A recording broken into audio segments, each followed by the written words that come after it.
نہیں لائیں گے جب تک وہ کھجور کا درخت یہاں آ کر وہاں سے چل کر آئے اور یہاں آ کر آپ کی تصویر لا کر ہم آپ پر ایمان نہ رہے. ایمان لے آؤ گے اگر آ کر کہہ دے کھجور کا درخت؟ ہاں. اللہ کے نبی نے اشارہ فرمایا. کیسا اشارہ؟ وہ اشارہ کہ جس کی انگلی مبارک کے اشارے سے چاند جیسی عظیم مخلوق دو ٹکڑے ہو جائے، اس کا اشارہ کھجور کا تنا کیسے برداشت کر سکتا ہے؟ وہ کھجور کا تنا ابھر کر اپنی جگہ سے آیا اور مجلس نبوی میں آ کر کہنے لگا زبان خان سے السلام علیکم انک رسول اللہ، آپ اللہ کے نبی برحق. چلا پھر بھی نہیں مانا.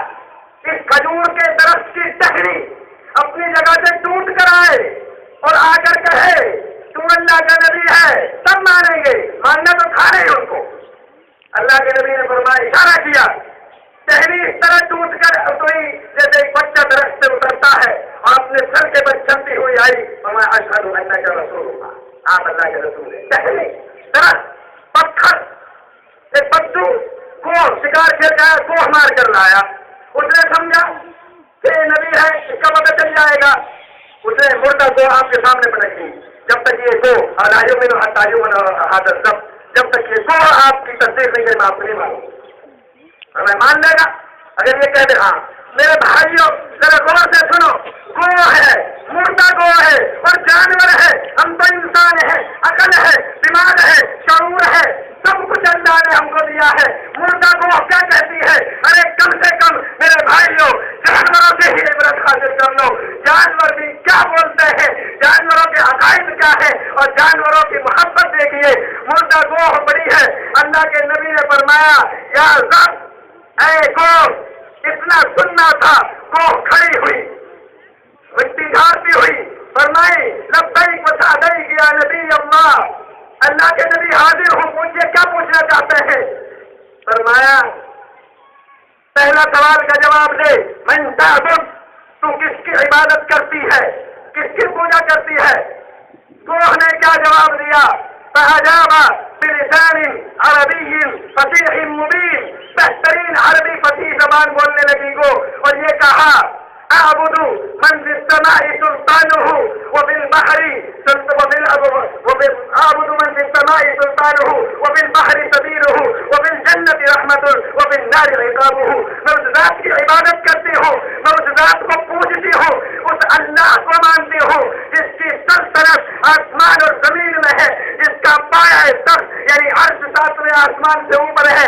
اس ذات کی عبادت جس نے سمندروں میں راستے بنا دیے، اس ذات کی عبادت جنت جس کی رحمت کی جگہ ہے، اس ذات کی عبادت جہنم جس کے عذاب کی جگہ.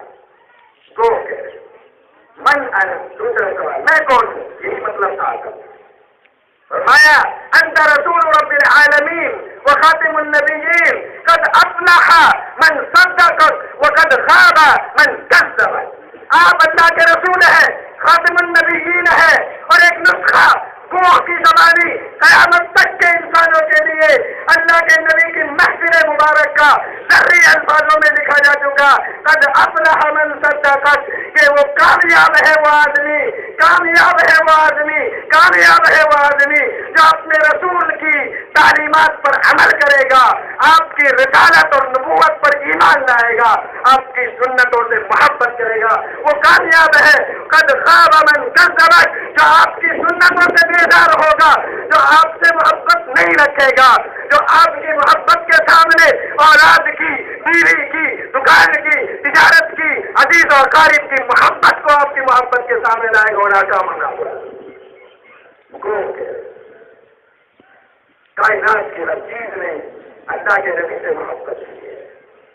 میرے محترم بزرگوں کو محبت کے بے شمار واقعات ہیں، عجیب واقعات ہیں. میں ایک آخری چھوٹا سا واقعہ آپ کو محبت کا سناتا ہوں، ذرا توجہ اور اہتمام کے سنیں اور دیکھیں، اپنے گریبان میں لا کر اپنا محاسبہ کریں، اپنے گریبان میں ٹٹول کر دیکھیں کہ میں اس نبی کا امتی ہوں، میں محمد نبی کا امتی ہوں. کیا مجھے بھی اپنے نبی سے محبت ہے، یا مجھے اپنی دکان سے محبت ہے، مجھے اپنے نبی سے زیادہ محبت ہے، یا مجھے اپنی تجارت، زراعت، کھیتی باڑی اور جو ہے دنیا کی چیزوں سے محبت ہے؟ ہم میں سے ہر ایک کو جائزہ لینا ہوگا، غور کرنا ہوگا، اس لیے کہ جب تک نبی کی محبت ہمارے دل میں کامل نہیں ہوگی تب تک ہمارا ایمان نہیں مکمل ہے.